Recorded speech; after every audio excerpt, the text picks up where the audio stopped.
A lot of exciting things in history have happened on January 28th.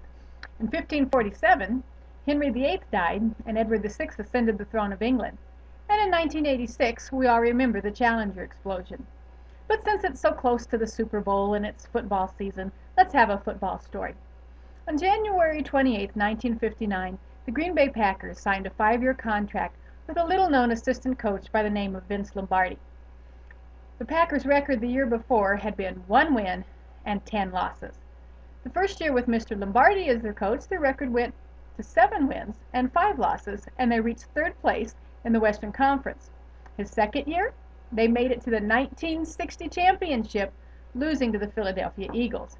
But his 3rd year, 1961, saw Mr. Lombardi's first championship ring. And the next few years, from 1962 to 1967, saw him win 4 more championship rings, along with taking home the trophy in the first 2 Super Bowls. Now, it sounds like Vince Lombardi was a man who knew football in and out. He would have known all the technical details and all the complicated plays and all the things that a football team ought to know. But when he started back in January of 1959 with the Green Bay Packers, the story goes that after a few rather disappointing practices, he gathered the team around him and said he had a few things he wanted them to know. He held up a pigskin and said in that coach voice, "This, gentlemen, is a football. Those are yard lines. I'm the coach. You're the players." And he went on to describe football in the most elementary of ways. You know, I think that somehow we as Christians tend to get kind of like the Green Bay Packers.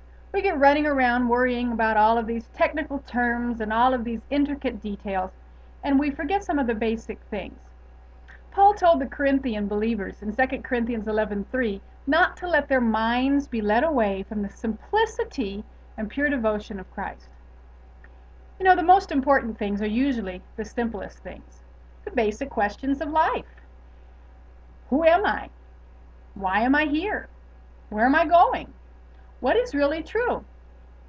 And as Christians, we can get so carried away sometimes worrying about details, and we let our minds be drawn away from the simplicity of Christ. Who are we? What is our identity? Well, 1 John 5 tells us that we can know that we are the children of God. That gives us an inheritance. It gives us a right and a place. It gives us a confidence to walk in a world knowing that this is our Father's world. Why am I here? What's my purpose?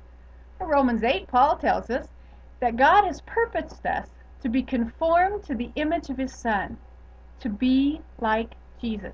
That's our ultimate purpose.